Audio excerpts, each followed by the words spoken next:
Assalamualaikum warahmatullahi wabarakatuh. Kembali lagi di channel Berita Mistis. Untuk kisah kali ini saya akan membawakan sebuah cerita tentang larangan. Jangan membuang pembalut sembarangan.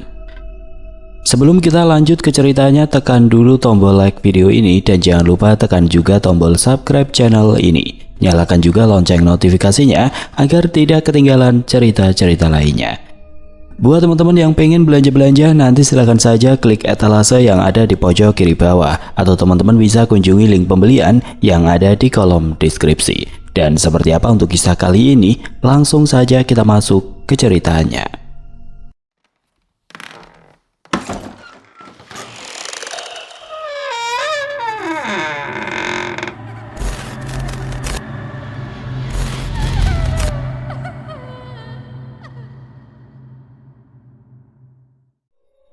Di pinggiran hutan lebat yang menghitam saat malam turun, tersembunyi sebuah desa tua yang tidak banyak dikenal orang luar.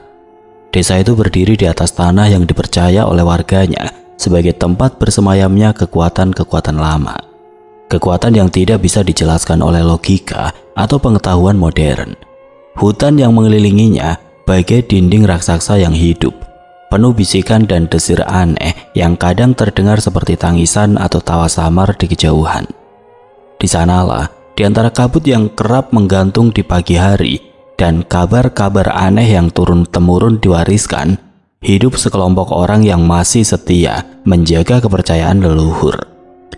Mereka percaya bahwa alam adalah sesuatu yang hidup, memiliki roh, dan menuntut penghormatan. Tidak satupun dari mereka yang berani menebang pohon besar tanpa ritual permintaan izin. Tidak seorang pun berani menyusuri hutan tanpa membawa sesajen kecil untuk ditinggalkan di persimpangan jalan atau akar pohon tua. Namun dari semua kepercayaan yang mereka pegang erat, ada satu aturan yang paling sakral, yang diwariskan dengan suara bergetar dari generasi ke generasi. Darah perempuan adalah suci. Ia bukan hanya simbol kehidupan, tapi juga pintu antara dunia manusia dan dunia roh. Darah itu jika tidak dibuang dengan tata cara yang benar, bisa membangunkan sesuatu yang seharusnya tetap tertidur. Setiap kali seseorang gadis atau perempuan desa datang bulan, ia akan dibimbing oleh wanita-wanita yang lebih tua untuk melakukan upacara kecil. Mereka akan mengumpulkan kain atau pembalut alami, lalu menguburnya jauh di tanah yang dianggap bersih, di dekat sungai yang alirannya mengarah ke arah matahari terbit. Di atas kuburan kecil itu akan ditanam bunga-bunga hutan dan diperciki air yang diambil dari sumur tua. Sumur yang dipercaya sebagai mulut dari roh penjaga tanah. Tidak ada yang berani melanggar. Bahkan anak-anak kecil pun tahu bahwa satu kelalaian kecil bisa mengundang murka dari roh suci Biung Agung. Roh kuno yang diyakini menjaga keseimbangan desa dan seluruh hutan sekitarnya. Mereka bilang kutukan sang roh datang dengan segera. Ia menunggu dalam diam, mengintai dari balik daun-daun gelap dan akar yang melilit. Tapi saat ia bangkit, desa akan merasakan teror yang tidak terucap.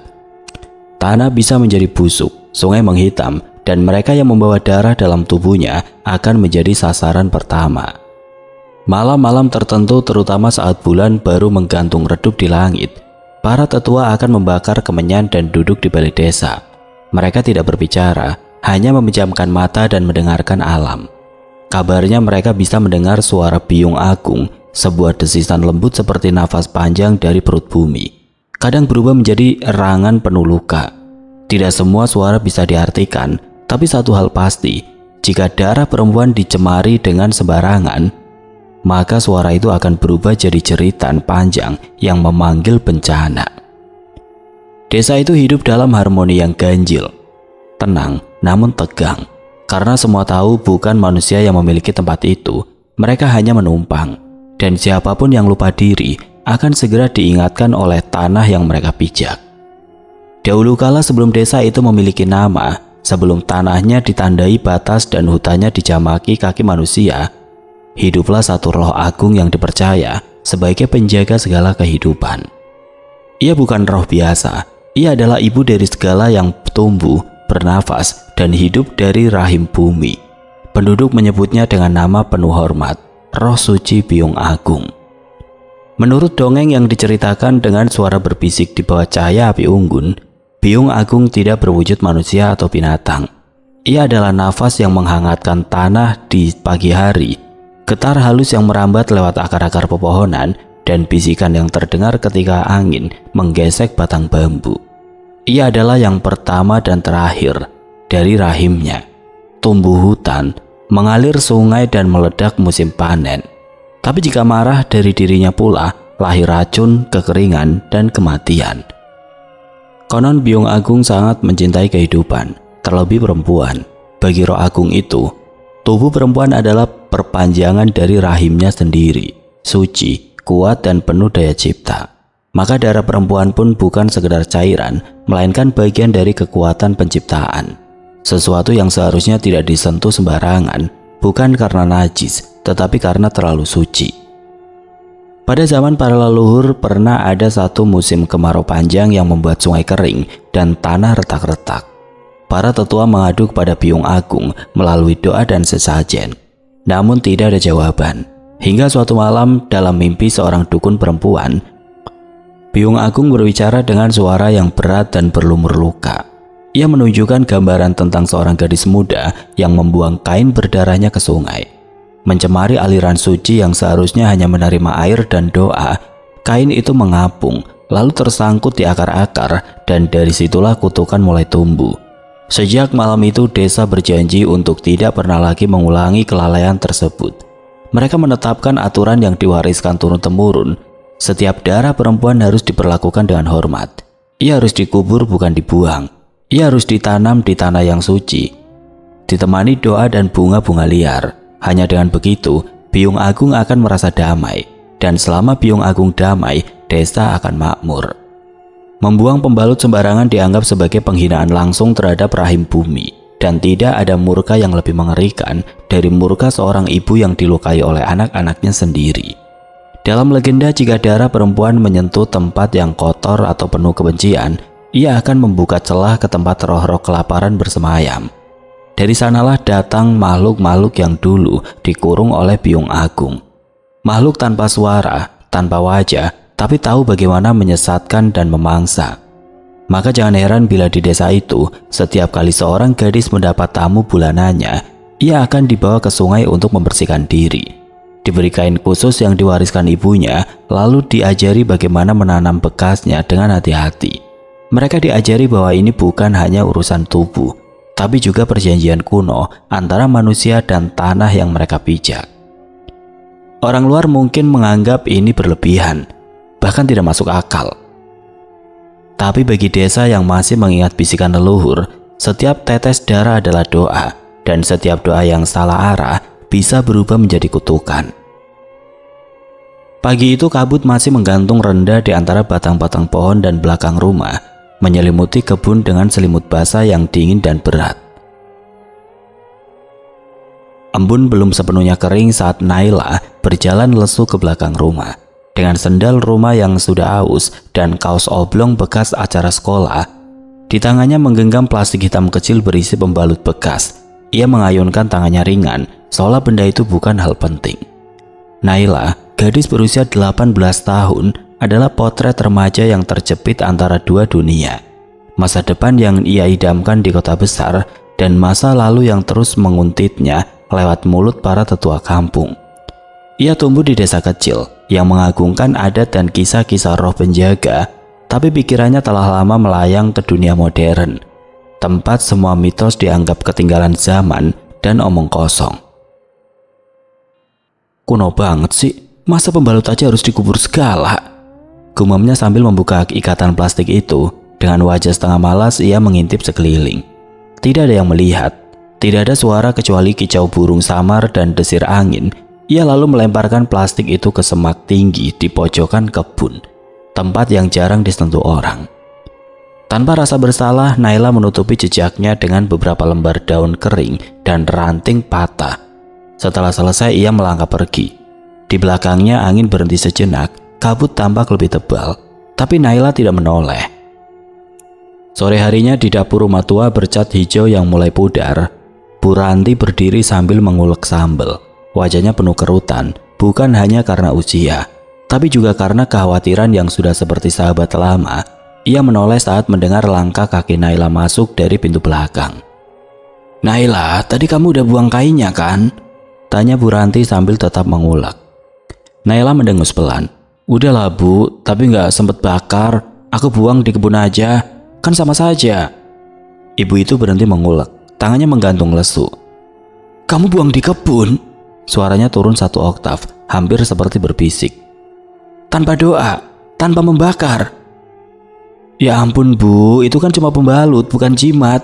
Lagi pula sekarang mana ada yang masih percaya sama kutukan darah segala. Dunia udah berubah," jawab Naila sambil mengambil botol minum dari kulkas, wajahnya datar. Bu Ranti memejamkan mata sejenak. Ia menarik nafas panjang, seolah mencoba menahan sesuatu yang selama ini ingin ia teriakan. Matanya menatap keluar jendela ke arah kebun. "Naila, kamu pikir tanah ini tidur? Kamu pikir hutan itu buta dan tuli?" Gumamnya lebih kepada dirinya sendiri. "Biyung Agung bisa diam bertahun-tahun, tapi kalau tersentuh yang tidak semestinya, dia bangun, Nak. Dan kalau dia bangun, tidak ada yang bisa kita kembalikan seperti semula." Naila tertawa kecil. "Bu, udahlah. Itu cerita buat nakut-nakutin anak kecil. Aku sudah SMA, bukan balita lagi." Bu Ranti tidak menjawab. Ia hanya menatap punggung putrinya yang menjauh, penuh kecemasan yang sudah tidak bisa ia ucapkan. Malamnya udara terasa lebih berat dari biasanya. Angin berembus tapi tidak menyejukkan. Di luar jendela kamar Naila, suara jangkrik menghilang entah sejak kapan. Lalu ada suara aneh, seperti ranting yang patah, disusul oleh gerakan samar di semak belakang rumah. Di dalam kamarnya, Naila sedang asik menonton video di ponselnya. Telinganya disumpal dengan earphone. Ia tidak mendengar apapun. Tidak ada suara gesekan, tidak ada suara nafas yang berat, tidak suara tanah yang seolah membuka retakan kecil di kebun belakang. Tidak ada yang aneh malam itu, kecuali satu hal, anjing tetangga yang biasanya tidur diam, kini menggonggong tanpa henti. Matanya menatap lurus ke arah semak tempat Naila membuang pembalutnya. Sudah 3 malam berlalu sejak Naila membuang pembalut itu sembarangan ke semak di belakang rumah. Awalnya segalanya tampak biasa saja. Ia tetap berangkat ke sekolah dengan wajah malas, tetap mencibir setiap kali ibunya menyebut kata Biyung Agung, dan tetap menggulir layar ponsel hingga larut malam. Dunia seakan berjalan tanpa konsekuensi. Namun semuanya mulai berubah pada malam keempat. Angin yang biasanya hanya berdesir pelan kini berembus dengan berat, seperti menekan seluruh desa dalam keheningan yang mencekam. Dahan-dahan pohon di belakang rumah bergoyang meskipun tidak ada badai. Daun-daunnya berjatuhan satu persatu, seperti dicabuti oleh tangan tidak kasat mata.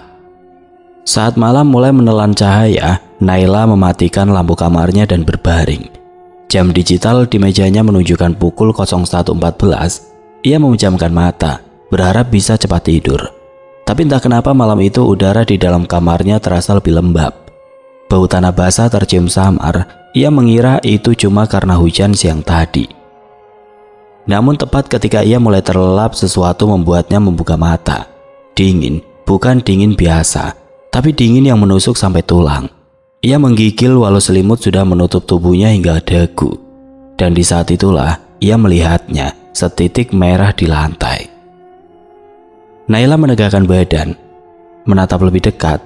Di tengah lantai kamarnya, tepat di depan lemari, ada noda darah segar, mengenang kecil, warnanya merah tua, seperti baru saja menetes. Ia mengusap bawah perutnya panik. Tapi tidak ada darah, ia bahkan sudah selesai haid 2 hari lalu. "Apaan sih ini?" gumamnya, lebih untuk mengusir rasa takut yang mulai naik ke tenggorokan. Ia bangkit, mengambil tisu, dan mencoba mengelapnya. Anehnya darah itu terasa dingin, beku, tapi masih merah basah. Ia merasa mual. Setelah dibersihkan, ia kembali ke ranjang, mencoba menenangkan diri. Ia menolak percaya bahwa itu darah dari entah mana. Tapi malam-malam berikutnya justru semakin aneh. Setiap malam tepat lewat tengah malam, darah itu muncul lagi.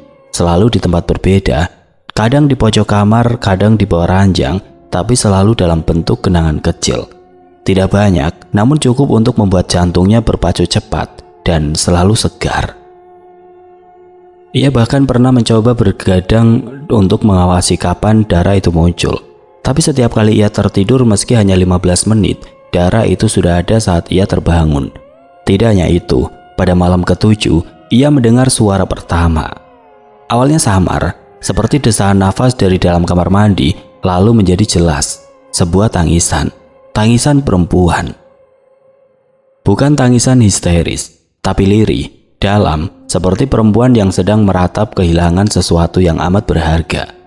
Tangisan itu datang dari kamar mandi di ujung koridor rumah yang hanya berjarak 5 langkah dari pintu kamarnya. Suaranya menggema pelan, lalu terdengar seperti ada yang menggaruk-garuk dinding kamar mandi dari dalam. Naila diam terpaku di atas ranjang. Selimut sudah menutupi hingga ke kepala, tapi suaranya tetap masuk, bahkan lebih dekat. Ia menutup telinga memejamkan mata, tapi suara itu tidak berhenti. Suara itu mengalir masuk lewat celah-celah pintu dan jendela, menyusup ke dalam pikirannya, seperti suara ibu yang sedang mengutuk anak durhaka. Dan malam itu ketika akhirnya ia memberanikan diri melongok keluar kamar dengan mata penuh takut, ia melihat sesuatu yang membuatnya nyaris jatuh pingsan. Pintu kamar mandi terbuka sedikit, hanya sedikit, tapi cukup untuk melihat bayangan. Seorang perempuan, rambutnya panjang menutupi wajah. Tubuhnya basah kuyup, air menetes dari jari-jarinya yang pucat. Ia berdiri diam, menghadap ke pintu, menghadap ke arah Naila. Naila mundur perlahan menutup pintu kamarnya dengan gemetar dan menguncinya. Ia duduk di lantai, tidak berani menatap ke arah manapun. Ia tidak tahu berapa lama ia bertahan seperti itu. Yang ia tahu, tangisan itu terus terdengar, hingga matahari mulai menyusup dari celah jendela. Pagi harinya ia mendapati lantai kamar mandi penuh dengan bekas telapak kaki, kecil dan berdarah. Sejak itu Naila mulai ketakutan. Ia tidak lagi mencibir, ia tidak lagi tertawa saat Bu Ranti bicara tentang roh. Ia mulai tidur dengan lampu menyala, tapi rasa takut itu tidak pergi. Malam demi malam terasa lebih panjang dan suara-suara semakin nyata. Dan jauh di dalam hatinya Naila tahu sesuatu sedang mendekat. Sesuatu yang ia bangunkan sendiri dari tanah yang seharusnya ia tidak kotori. Pagi itu embun belum sepenuhnya mengering saat jeritan menggema dari ujung jalan kecil di pinggir desa. Suara teriakan Bu Mina, istri Pak Lebih, menggema hingga ke ujung gang. Warga segera keluar dari rumah, beberapa masih dengan sarung menggantung di bahu, lainnya dengan wajah belum sepenuhnya bangun, namun semua langkah mereka terhenti di halaman depan rumah Bu Mina. Tepat di bawah pohon nangka tua yang menjulang tinggi, di sanalah seekor anjing tergeletak dalam posisi yang tidak wajar. Itu anjing Pak Tarjo, seekor campuran berwarna coklat kusam yang biasanya galak dan suka mengejar tukang pos. Tapi pagi itu ia diam. Tubuhnya terbujur kaku dengan mulut terbuka menganga, dan lebih dari itu, perutnya robek dari bawah hingga dada, hingga ke pangkal paha. Ususnya seperti disayat keluar, tapi tidak tercecer. Yang ada hanya gumpalan darah kering di sekitar luka, dan satu hal yang membuat semua yang hadir menggigil. Darah juga memenuhi mulut si anjing, menggumpal seperti ia mencoba memuntahkan sesuatu sebelum mati. "Wah Gusti, siapa yang tega?" ujar Pak Lurah. Suaranya bergetar meski tubuhnya masih mencoba tampak tegas. Matanya menyisir kerumunan warga, seolah berharap seseorang akan melontarkan jawaban yang logis. Tapi yang ia dapat hanya diam dan mata-mata yang mulai saling melirik dengan keresahan yang tidak terucap. "Apa ini binatang buas?" tanya seorang pemuda yang berdiri di pinggir, wajahnya pucat. "Kalau binatang buas harusnya dagingnya robek. Ini mah lebih kayak dibelah rapi, kayak ritual," sahut yang lain dengan suara nyaris berbisik. Kata ritual menggantung di udara seperti kabut. Tidak seorang pun menjawab, tapi semua mengerti arah pikirannya. Dan memang bagi mereka yang cukup tua untuk mengingat, pemandangan pagi itu seperti hantu masa lalu yang kembali. Sekitar 2 dekade silam, kejadian serupa pernah mengguncang desa. Anjing-anjing yang mati misterius, darah di tempat-tempat yang tidak seharusnya ada, dan bisikan aneh dari hutan pada malam hari. Waktu itu seorang gadis remaja ditemukan kerasukan dan akhirnya mengaku telah melanggar larangan suci tentang darah perempuan.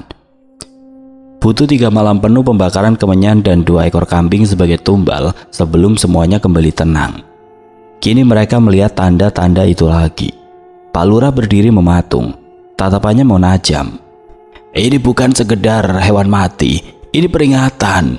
Suaranya rendah, berat dan menggema di antara keheningan yang menegangkan. Warga mulai berbisik, suara mereka seperti gesekan daun kering. Mereka saling menatap, mencoba mencari siapa yang menjadi pemicu. Tapi tidak ada yang tahu, tidak ada yang melihat, dan tidak ada yang mau menuduh tanpa bukti. Karena di desa ini menuduh tanpa dasar bisa menjadi bumerang yang mematikan. Sementara itu dari balik jendela kamarnya, Naila memperhatikan kerumunan di rumah tetangga dengan dada berdegup cepat. Ia tidak bisa mendengar jelas apa yang mereka katakan, tapi ia melihat wajah-wajah mereka dan anjing yang tergeletak kaku di tanah.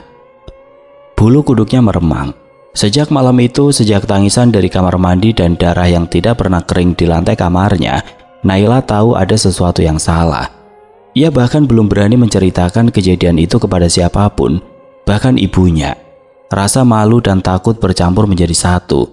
Ia takut dikira gila, takut dikutuk, dan lebih dari itu, ia takut semua itu benar. Ia menutup tirai, mencoba menenangkan diri, tapi dari sudut matanya ia sempat melihat sesuatu yang membuat jantungnya mencelos. Malam itu udara terasa menyesakan, langit mendung gelap, awan menggumpal berat seperti hendak jatuh dari langit. Hujan tidak turun, tapi udara mengandung aroma tanah yang menyengat dan busuk, seolah bumi sedang membuka luka lamanya. Suasana desa lebih sunyi dari biasanya. Tidak ada suara jangkrik, tidak juga lolongan anjing, bahkan angin malam pun enggan bertiup. Naila terbaring di ranjangnya, tubuh menggigil meski selimut menutupnya rapat. Di dalam dirinya rasa cemas sudah menjadi benang kusut. Tapi malam itu kantuk datang begitu cepat, seperti ada tangan yang menariknya masuk ke dalam gelap. Bukan lelap, tapi lebih seperti terjatuh ke lubang tidak berdasar. Dan dari lubang itu mimpi menyambutnya. Ia berada di tengah hutan yang tidak dikenalnya, pohon-pohon besar menjulang seperti bayangan hitam raksasa. Tanah di bawahnya becek dan lengket, seperti lumpur dicampur darah. Bau amis menyengat hidung. Ia mencoba melangkah, tapi kakinya berat seperti diikat oleh akar-akar yang hidup. Di kejauhan kabut tebal menggulung, dan dari dalam kabut itu muncul sosok perempuan. Wanita tua, kurus, bungkuk, dengan rambut panjang menjuntai seperti akar kering. Bajunya lusuh, sobek-sobek seperti sisa kain kafan, tapi yang paling mengerikan adalah wajahnya. Separuh pipinya hancur, seperti digerogoti ulat dan belatung. Bola matanya satu kosong, yang satu lagi menyala merah menyala. Ia menatap Naila dengan kebencian yang mendidih, lalu ia tersenyum. Bukan senyum ramah, tapi senyum getir penuh kemarahan, seolah Naila telah melakukan kesalahan yang tidak bisa diampuni. Tanpa berkata sepatah kata pun, wanita itu melangkah mendekat. Suara kakinya menyeret di tanah, meninggalkan jejak darah. Naila ingin lari, tapi tubuhnya tidak bisa bergerak. Kakinya seperti membatu. Wanita tua itu menjulur tangan, kuku-kukunya panjang dan hitam, mencakar udara sebelum mencengkram leher Naila dan menyeretnya ke tanah. Naila menjerit, tubuhnya diseret seperti bangkai, wajahnya tergores batu dan akar. Tapi yang paling menakutkan adalah tatapan wanita itu. Tajam, membakar, menusuk langsung ke dalam jiwanya. "Darahmu sudah menyentuh tanahku." Suara itu bukan suara biasa. Itu suara yang menggema dari segala arah, dari dalam kepala Naila, dari balik tanah, dari balik tulang. Denting amarah roh yang telah dibangunkan. Tiba-tiba wanita itu mencengkram dada Naila, kuku-kukunya menembus kulit, dan rasa panas membakar dari dalam tubuhnya. Naila terbangun dengan jeritan. Keringat membasahi seluruh tubuhnya, rambutnya menempel di dahi, dan matanya terbuka lebar dengan nafas terengah-engah. Tapi ia tidak sadar lama. Detik berikutnya tubuhnya menegang, menggigil hebat, dan bibirnya mulai berbusa. "Naila, astagfirullah!" jerit Bu Ranti ketika ia masuk ke kamar anaknya setelah mendengar suara jatuh dari ranjang. Naila kejang, matanya terbalik. Tangannya mencakar udara seperti melawan sesuatu yang tidak terlihat. Tubuhnya memukul lantai, bergetar tidak terkendali. Panas tubuhnya menyengat seperti bara, padahal udara malam begitu dingin. Tolong tolong anak saya!" teriak Bu Ranti keluar rumah. Lari keluar tanpa sendal, beberapa tetangga yang masih terjaga mendengar teriakannya dan langsung berlari menghampiri. Pak Lurah datang dengan cepat diikuti Pak Lebih dan dua ibu-ibu. Mereka mendapati Naila masih kejang, wajahnya pucat dengan keringat deras, bibirnya membiru dan tubuhnya seperti mau patah. Bu Ranti menangis terseduh. "Tadi malam dia mimpi buruk, sekarang panasnya tinggi banget, Pak." Pak Lebih, pria tua penjaga adat, berjongkok dan memegang tangan Naila. Lalu ia memejamkan mata, membaca doa dalam bisikan lirih. Tapi saat tangannya menyentuh pergelangan Naila, ia terdiam. Sejak malam itu rumah Bu Ranti tidak pernah sama. Udara di dalam rumah terasa berat, seolah tiap dinding menyimpan nafas yang tertahan. Lantai kamar Naila tetap dingin meski matahari siang menyorot langsung dari jendela. Wangi dupa dan kayu manis pun tidak mampu menyamarkan bau amis samar yang menyusup dari celah lantai. Tapi Bu Ranti tahu, ini bukan bau biasa, ini bau kutukan, bau dari tanah yang marah. Naila tergeletak di tempat tidurnya, tubuhnya lemah, wajahnya pucat seperti kertas, bibirnya pecah-pecah dan matanya terkadang bergerak cepat, seolah melihat sesuatu yang tidak terlihat. Kadang ia menggeliat dalam tidur, terkadang tubuhnya tiba-tiba menegang dan bergetar walau hanya sebentar. Tapi yang membuat Bu Ranti benar-benar takut adalah ketika Naila bicara dalam tidur. Bisikan, rintihan dan kadang gumaman nama yang tidak dikenal dalam bahasa yang bukan bahasa manusia. Di luar rumah warga mulai mengaitkan berbagai kejadian ganjil dengan gangguan dari roh biung agung. Mereka belum tahu siapa pelakunya, tapi semua merasa waktu untuk diam tidak lama lagi. Kegelisahan merambat pelan seperti akar yang menembus pondasi rumah. Di dalam hatinya Bu Ranti tahu, ia adalah satu dari sedikit perempuan tua yang masih memegang ilmu dan warisan adat secara utuh. Ia hafal betul cerita-cerita dari leluhur tentang batasan-batasan yang tidak boleh dilanggar, terutama oleh perempuan yang sedang dalam masa suci, masa datang bulan. Ia tahu tentang darah yang harus dihormati, dibakar atau dikubur dengan doa, bukan dibuang begitu saja ke tanah kosong. Dan ketika ia teringat Naila, ketika ia mengingat peristiwa seminggu lalu, rasa dingin menyapu tengkuknya. Malam itu Bu Ranti duduk di ruang tengah. Di depannya sebaskom air bunga 7 rupa, di sisinya dupa kemenyan mengepul, mengembang di udara. Di atas lantai, ia meletakkan sehelai kain putih dan sepotong rambut Naila yang ia potong diam-diam siang tadi. Ia tidak bisa menunggu warga. Ia tidak bisa membiarkan putrinya jatuh lebih dalam ke dalam cengkraman roh marah. Ia harus mencoba ritual lama, ritual pemanggil pelindung. Ia menggenggam kendi kecil dari tanah liat, menggumamkan mantra kuno yang diwariskan dari ibunya. Mantra penenang roh tanah, suaranya pelan tapi pasti, dibarengi tetes air dari kendi yang dituangkan ke lantai. Kendi berisi air dari sumur keramat desa yang selama ini dipercaya sebagai air pemutus kutuk. Tanah yang mengandung rahim suci, kembali tenang dengan air ini. Darah yang menyentuh tanpa izin, kembalikan damai pada tubuh yang dirundung. Tapi begitu mantra selesai, angin dingin berembus dari arah dapur. Dupa tiba-tiba padam, air di baskom bergetar, lalu kendi di tangan Bu Ranti retak, pecah menjadi 2 dan airnya menyebar membasahi lantai, sebagian menyentuh kain putih. Dan di saat itu terdengar suara detak keras dari atap rumah, seperti seseorang berjalan pelan, menyeret kaki, melingkar di atas mereka. "Ya Allah," bisik Bu Ranti sambil memeluk tubuhnya sendiri, bibirnya gemetar. Ia tahu roh itu hadir dan ia menolak air suci, ia menolak dibujuk. Dari dalam kamar terdengar suara Naila mendesis, seperti sedang menahan sesuatu, lalu tiba-tiba ia menjerit pendek, tidak keras tapi parau, seperti suara dari tenggorokan yang kering dan sakit. Bu Ranti langsung berdiri dan lari masuk ke kamar. Naila masih berbaring, tapi dari bawah ranjang, air hitam pekat mulai mengalir. Air itu muncul entah dari mana, mengenang pelan di lantai dan membawa bau busuk yang menusuk, seperti darah basi bercampur tanah lembab. Di atas genangan itu bayangan samar tampak berdiri, bukan wujud manusia, tapi tinggi, rapuh, dengan kepala miring dan rambut yang menyapu lantai.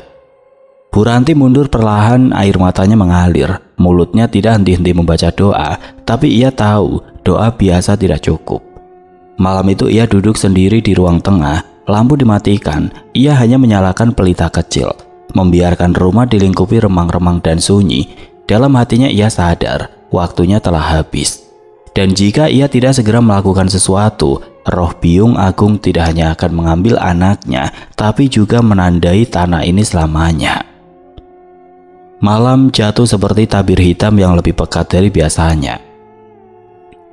Langit di atas desa seolah lenyap, tidak ada bintang, tidak ada rembulan, suasana seperti dikunci dalam keheningan maut.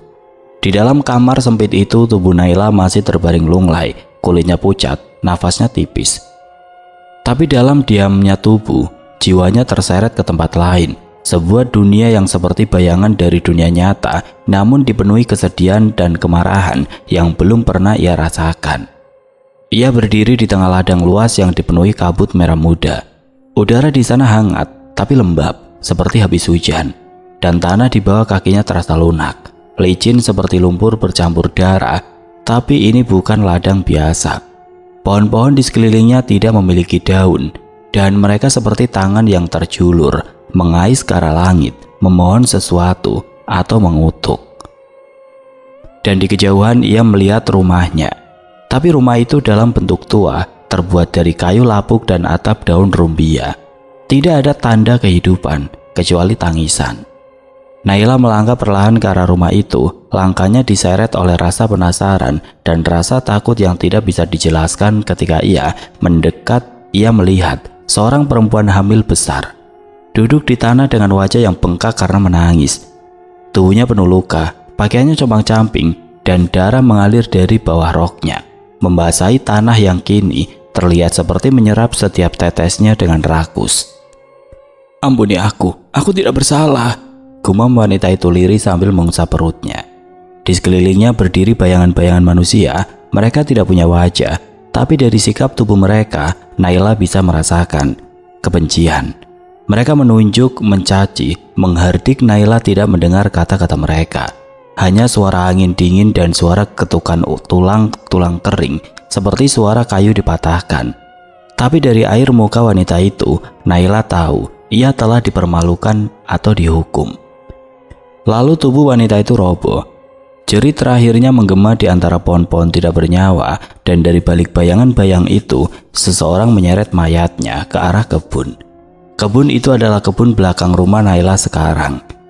Tubuh wanita itu dilemparkan ke lubang tanpa upacara, tanpa pengampunan. Hanya tanah merah dan akar-akar tajam yang menelannya hidup-hidup, bersama anak dalam kandungannya.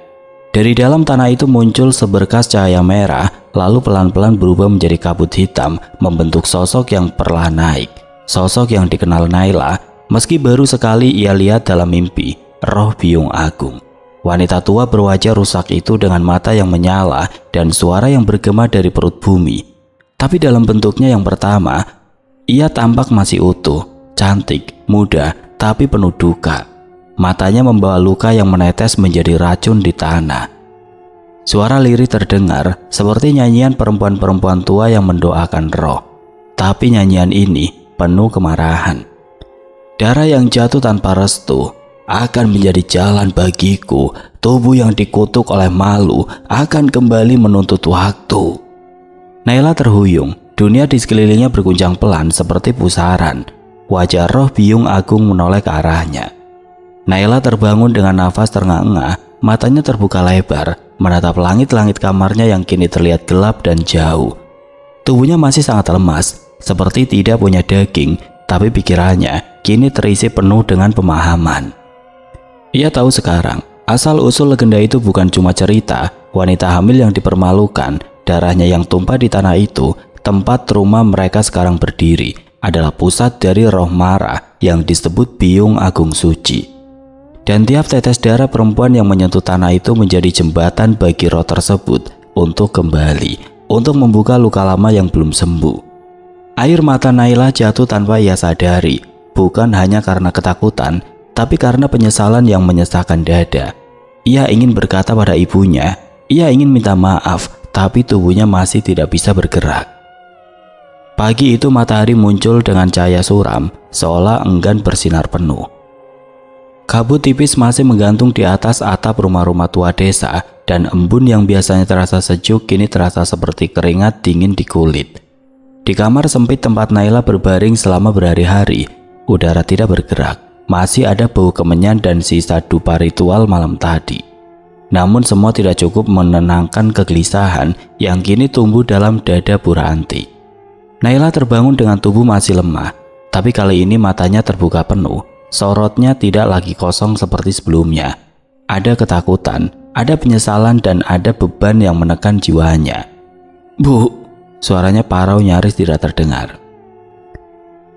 Bu Ranti yang duduk di sisi ranjang langsung menggenggam tangan anaknya. "Nak, syukurlah kau sadar. Ibu di sini, Nak." Naila menatap ibunya dan dari dalam matanya mengalir air mata hangat yang sudah lama tertahan. Ia tidak mampu lagi menyimpan semuanya sendiri. Nafasnya tersegal, namun ia mulai bercerita tentang mimpinya, tentang wanita hamil yang dibuang di tanah belakang rumah, dan tentang darah yang menjadi jembatan bagi roh mara. Kemudian dengan suara tertahan dan wajah yang penuh rasa bersalah, ia mengaku, "Aku buang pembalutku di kebun belakang, Bu, karena aku malas membakar. Aku nggak tahu." Suasana mendadak sunyi. Bu Ranti memejamkan mata. Ada kekecewaan, tapi lebih dari itu, ada rasa takut yang menjalar cepat ke tulang-tulangnya. Ia tidak berkata sepatah kata pun, hanya bangkit perlahan, meninggalkan kamar dan memanggil seseorang di luar. Tidak butuh waktu lama, ketua adat pun datang, ditemani dua sesepuh desa lainnya. Ketua adat Pak Sarwo, pria tua berwajah keras dan penuh goresan usia, masuk dengan langkah berat. Tatapannya tajam saat mendengar penuturan Naila, tapi bukan marah yang muncul, melainkan kengerian yang coba ditutupi dengan ketegasan. "Aku sudah menduga. Tanah itu sudah lama menunggu, dan ketika darah kembali jatuh ke sana tanpa restu, ia bangkit." Hari itu juga warga desa dikumpulkan secara diam-diam. Tidak ada kentongan, tidak ada teriakan, semua dilakukan dengan tenang tapi penuh tekanan. Seperti persiapan menjelang badai, mereka menggelar ritual pembersihan jiwa di balai adat. Sebuah bangunan tua dari kayu nangka yang berada di pusat desa. Naila dibawa ke sana menjelang senja. Tubuhnya dibungkus dengan kain putih, diiringi iringan wanita tua yang melantunkan doa-doa purba dalam bahasa yang tidak dipahami generasi muda. Di dalam balai, sebuah lingkaran dari abu kemenyan, garam laut, dan tanah dari sumur keramat telah dibuat. Ketika ritual dimulai, lampu-lampu dimatikan. Satu-satunya cahaya berasal dari 4 obor yang menyala di tiap penjuru ruangan. Ketua adat memimpin pembacaan mantra pemutus ikatan roh, sementara sesepuh perempuan membasuh kaki dengan air kembang 7 rupa yang dicampur darah ayam hitam. Simbol pengorbanan yang dulu dipercaya mampu membujuk roh yang marah. Udara di ruangan itu menegang. Kadang obor bergoyang seperti tertiup angin dari arah yang tidak pasti. Beberapa warga mengaku mencium bau amis yang datang dan hilang seperti hembusan nafas. Tapi Naila merasakan tubuhnya lebih ringan, seperti beban yang selama ini menindih dadanya perlahan mengendur. Wajahnya mulai menghangat dan warna kulitnya kembali sedikit demi sedikit. Ritual berlangsung hingga malam benar-benar jatuh. Setelah ritual selesai, ketua adat memberi perintah untuk melakukan pencarian. "Kita harus temukan apa yang telah menyentuh tanah itu sebelum semuanya terlambat." Bu Ranti, ketua adat, dan beberapa pria desa pun membawa obor dan cangkul menuju kebun belakang rumah. Mereka mulai menggali, mencari jejak tempat Naila pernah membuang pembalutnya. Tidak butuh waktu lama, di salah satu sudut tanah yang lebih lembab, salah satu warga mencium bau busuk tajam seperti bangkai yang sudah berhari-hari dikubur tanpa udara. Mereka menggali lebih dalam dan di sana mereka menemukannya. Gumpalan kain pembalut penuh bercak darah yang mengering. Namun sesuatu yang tidak wajar terlihat jelas. Dari dalam kain itu tumbuh belatung putih besar. Bukan seperti belatung biasa, tapi berkilap, panjang, dan bergerak seperti ular-ular kecil. Seperti daging hidup, seperti jantung yang terus berdetak dalam kemarahan. Warga yang melihat langsung mundur dengan wajah pucat. Satu dari mereka muntah, sementara yang lain menggumamkan doa pelindung dengan gemetar. Pak Sarwo memandang Bu Ranti, wajahnya serius, suaranya datar. "Tanah ini telah mencicipi darah dan ia menginginkannya kembali. Kita terlambat. Ini belum selesai. Dan dalam keheningan malam terdengar suara lirih dari bawah tanah. Bukan suara manusia, tapi suara nafas berat, seperti seseorang mengintip dari balik liang kubur. Malam itu hujan turun begitu tiba-tiba. Bukan hujan biasa yang menyejukkan, namun hujan yang terasa seperti kutukan dari langit. Tidak ada petir, tidak ada angin, hanya hujan darah yang jatuh perlahan di halaman rumah Naila. Setiap tetesnya berwarna merah gelap, seolah membawa jejak-jejak luka yang tidak terhapuskan. Itu bukan hujan biasa, karena ia hanya turun di halaman rumah Naila, mengenang pelan di tanah yang sudah kering oleh waktu. Suasana di sekitar rumah terasa tegang. Warga yang baru selesai mengubur pembalut yang ditemukan di kebun kembali dengan wajah penuh rasa cemas. Mereka merasa seolah-olah dunia sekitar mereka berbalik arah, seperti berada di bawah cengkraman kekuatan yang jauh lebih besar dari apa yang dapat mereka pahami. Bu Ranti berdiri di ambang pintu, mata terbelalak melihat hujan yang menutupi halaman depan. Darah memenuhi tanah, seperti sebuah pesan dari roh yang tidak bisa lagi dibendung.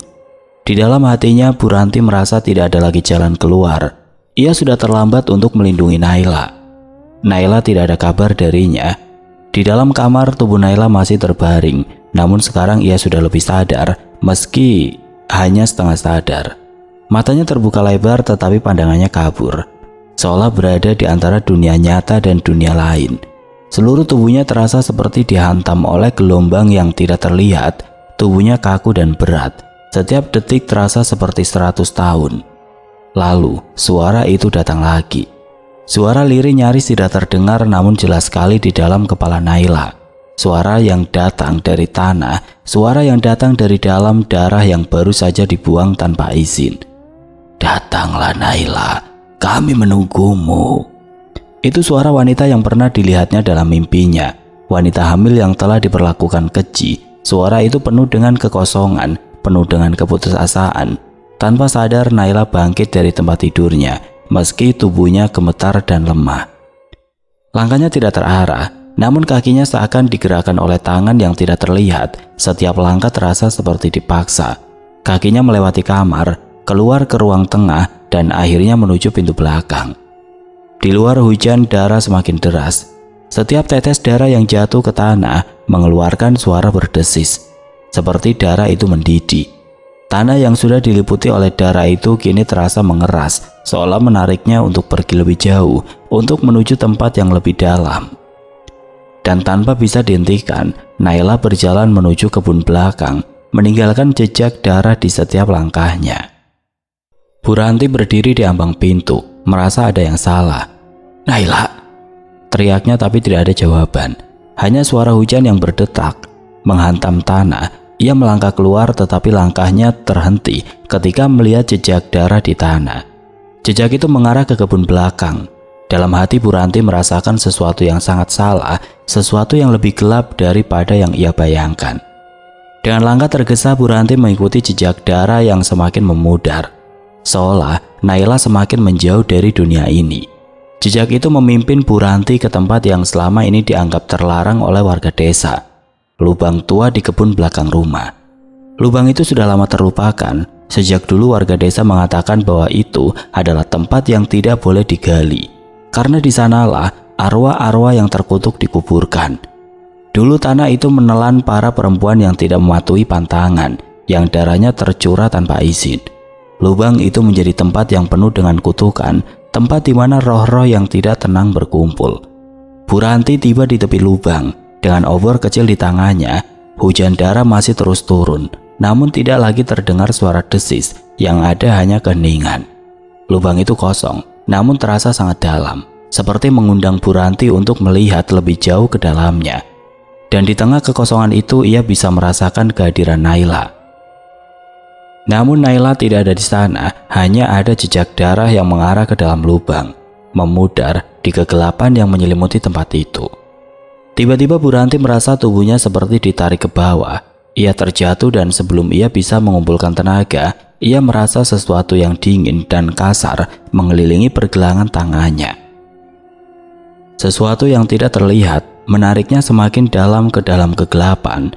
Ada suara berbisik di telinganya, suara yang membuat darahnya membeku. "Ia sudah menjadi bagian dari kami. Ia telah kembali." Suara itu terdengar begitu dekat, namun Bu Ranti tidak bisa mengerti. Sebelum ia bisa berteriak atau melawan, tanah itu makin menutup, melahap jejak darah yang mengalir keluar, dan suara itu menjadi lebih kuat, lebih nyata.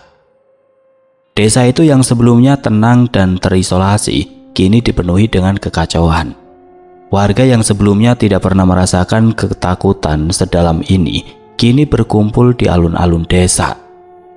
Dengan wajah cemas, udara yang biasanya terasa segar kini terasa tebal dan berat, seolah tekanan dari sesuatu yang jauh lebih besar menekan di setiap sudut desa itu. Setiap sudut jalan seakan dibalut oleh kabut misterius, dan hujan darah yang turun hanya di halaman rumah Naila masih meninggalkan jejak-jejak kematian yang belum terhapuskan. Bu Ranti berjalan mundur dari lubang di kebun belakang rumah mereka, matanya kosong, seolah tidak bisa menangkap kenyataan. Setiap langkahnya gemetar, ia tidak tahu lagi harus berkata apa atau bagaimana menjelaskan apa yang baru saja terjadi. Naila menghilang entah kemana, entah diambil oleh apa, tidak ada jejak, tidak ada petunjuk, hanya darah yang membekas di tanah yang sudah tersentuh kutukan. Ketua adat Pak Sarwo memimpin pencarian. Dengan wajah murung dan langkah berat, ia memanggil warga untuk berkumpul. Mereka membawa obor dan cangkul, siap untuk menggali lebih dalam, siap untuk mencari sesuatu yang tidak mereka mengerti. "Kita tidak bisa membiarkannya begitu saja. Jika roh itu telah mengambilnya, kita harus menemukannya. Tidak ada yang bisa dibiarkan pergi tanpa tahu apa yang terjadi." Namun saat mereka mulai menyisir kebun belakang, hati mereka semakin dipenuhi dengan rasa takut yang tidak terungkapkan. Jejak darah yang mengarah ke lubang itu sudah menghilang. Mereka memeriksa tanah dengan cermat. Setiap inci tanah di sekitar rumah Naila sudah mereka gali, dengan harapan menemukan petunjuk apapun yang bisa menjelaskan apa yang sebenarnya terjadi. Namun hanya ada tanah yang keras, tanah yang dipenuhi darah, dan udara yang semakin mencekam. Jejak kaki yang jelas tidak tampak lagi, seolah tanah itu telah menelan semuanya, menghapus setiap jejak yang ada. Pak Sarwo menggali dengan cangkul, dan semakin dalam ia menggali, semakin dalam perasaan bahwa mereka sedang melakukan sesuatu yang sangat salah. Kenapa jejaknya hilang? Apa yang terjadi dengan Naila? Wanita-wanita desa mulai menangis, menyadari bahwa apa yang mereka hadapi bukanlah sesuatu yang bisa mereka atasi dengan doa atau ritual sederhana. Salah seorang warga yang lebih tua mengeluh, "Kita terlalu terlambat. Tanah ini sudah menyentuhnya. Tidak ada yang bisa menghindar dari amarah Biyung Agung." Satu demi satu mereka berpencar, seperti anak-anak yang tersesat dalam hutan. Mereka meraba-raba dalam kegelapan, mencari sesuatu yang bisa menjelaskan. Tapi yang mereka temui hanya kegelapan yang semakin dalam. Jejak darah yang sebelumnya jelas terlihat kini tidak lebih dari bayangan samar yang hilang begitu saja di antara tanah yang tidak bisa dijelaskan. Bahkan bau amis yang sempat terasa kuat kini hanya tinggal aroma tanah basah yang dingin.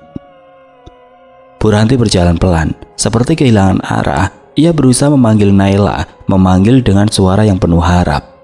Meski dalam hatinya ia tahu bahwa apapun yang telah mengambil Naila sudah lebih kuat dari dirinya. "Naila!" teriak Bu Ranti sekali lagi dengan suara penuh tangisan memanggil namanya. Tapi jawabannya hanya keheningan. Hujan darah berhenti, namun sisa-sisa darah yang mengenang di tanah masih terlihat jelas. Dan tanah itu terasa semakin gelap, seolah menghisap semua cahaya, membuat tempat itu semakin kosong, semakin hilang. Beberapa pria desa menggali lubang itu lebih dalam, berharap menemukan petunjuk yang bisa mengarah pada tempat di mana Naila berada. Namun mereka hanya menemukan lebih banyak tanah yang kosong dan lebih banyak kegelapan. Bahkan ketua adat yang biasanya tenang mulai kehilangan kendali. "Ini bukan akhir yang kita harapkan. Ini lebih dari sekedar kutukan biasa. Ini lebih dalam dari apa yang kita bayangkan." Setelah berjam-jam mencari dan saat semua usaha terasa sia-sia, mereka berhenti. Warga berdiri di sekitar kebun belakang. Wajah mereka penuh dengan kecemasan dan kebingungan. Semua orang tahu bahwa apapun yang terjadi, apapun yang telah terjadi pada Naila, tidak ada lagi yang bisa mereka lakukan. Bu Ranti terjatuh di tepi lubang, tubuhnya menggigil, tanpa suara. Ia terisak dalam diam. Naila hilang, ia tidak ada lagi. Waktu berlalu dengan perlahan, namun tidak ada yang bisa menghapus kenangan akan hilangnya Naila dari desa ini. Kampung yang dulu hidup dengan tenang, kini berubah menjadi tempat yang penuh dengan ketegangan dan ketakutan. Hujan darah yang turun hanya di halaman rumah menjadi sebuah peringatan yang tidak bisa dilupakan oleh siapapun. Meski waktu terus berjalan, aura aneh dan mencekam itu masih menyelimuti desa, dan tidak ada yang berani berbicara tentang apa yang sebenarnya terjadi. Namun yang paling mengherankan adalah pohon yang tumbuh di tempat pembalut Naila dibuang. Pada awalnya warga hanya mengira itu adalah pohon biasa yang muncul begitu saja, mungkin karena tanah yang digali atau sebab lainnya. Tapi semakin lama semakin banyak yang merasa bahwa pohon itu berbeda. Pohon itu memiliki batang hitam yang terlihat seolah-olah terbakar oleh api yang tidak tampak. Daunnya tampak terbelah seperti lidah api yang menyala. Dan yang paling mencolok adalah bunga-bunga yang tumbuh di cabang-cabangnya.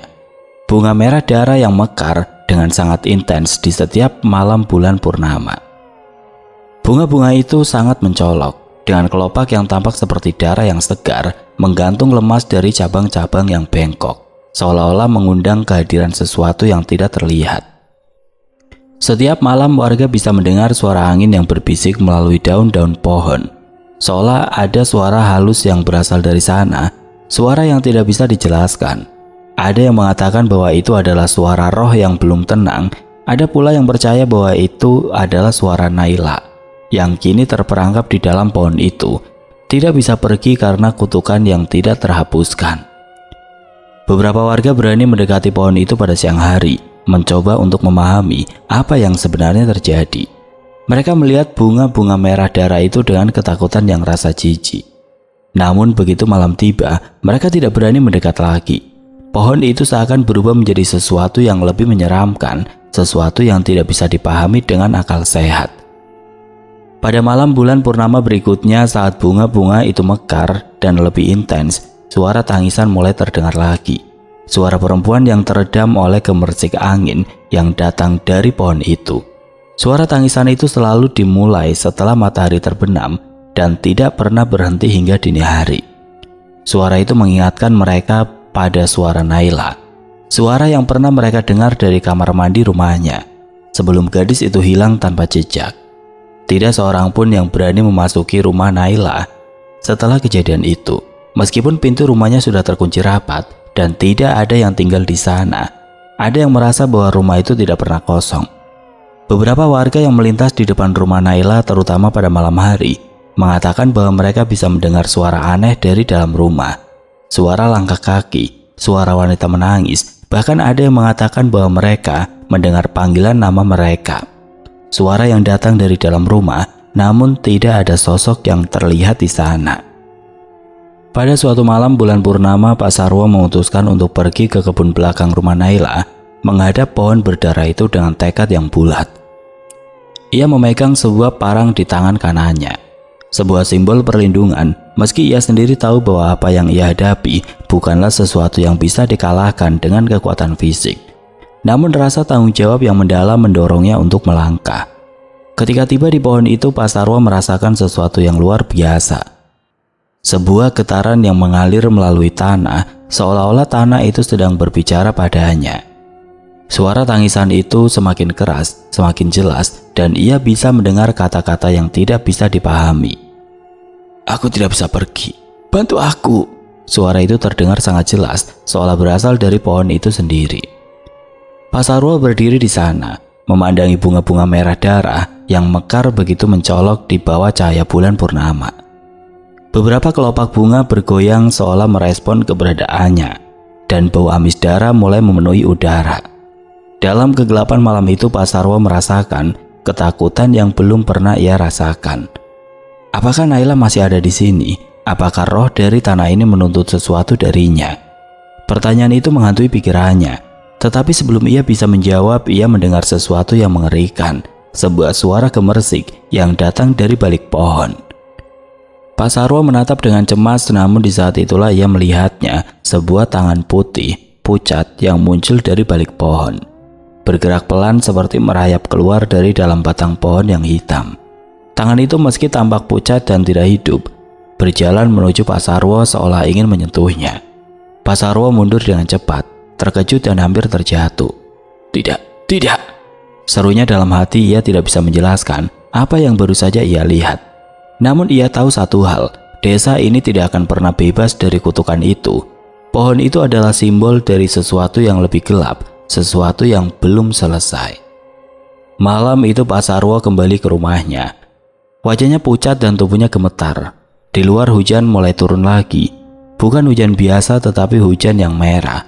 Dan dari kejauhan, suara tangisan itu terdengar lirih, seolah mengiringi langkah kaki seseorang perempuan yang tidak akan pernah bisa pergi. Pohon itu tetap berdiri. Meski hari-hari berlalu dan musim silih berganti, tidak ada yang berani menebangnya. Tidak ada yang menyentuh tanah di sekitarnya, bahkan rumput pun enggan tumbuh di dekat akarnya.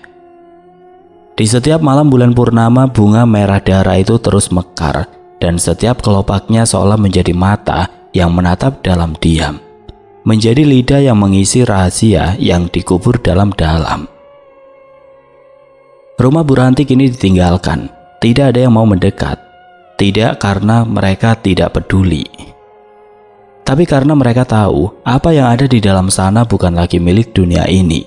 Tangisan dari kamar mandi masih terdengar, lembut, panjang, memilukan, seperti seorang ibu yang kehilangan anaknya, atau seorang anak yang tersesat mencari jalan pulang dalam dunia yang tidak mengenalnya lagi. Pak Sarwo tidak pernah lagi terlihat keluar rumah setelah malam ia melihat tangan pucat dari balik pohon. Beberapa mengatakan ia mulai berbicara sendiri, memandangi kebun setiap malam dengan mata kosong. Ada yang pernah melihatnya berdiri di dekat pohon, membisikkan nama Naila. Dan pada malam bulan purnama berikutnya, Pak Sarwo tidak pernah kembali. Oke teman-teman, sekian untuk kisah kali ini. Bagaimana menurut kalian tentang kisah ini? Tulis komentar kalian di kolom komentar. Dan buat teman-teman yang baru bergabung, jangan lupa untuk like, komen, share, serta subscribe channel ini. Dan nantikan kisah-kisah horor berikutnya tetap di channel Berita Mistis. Wassalamualaikum warahmatullahi wabarakatuh.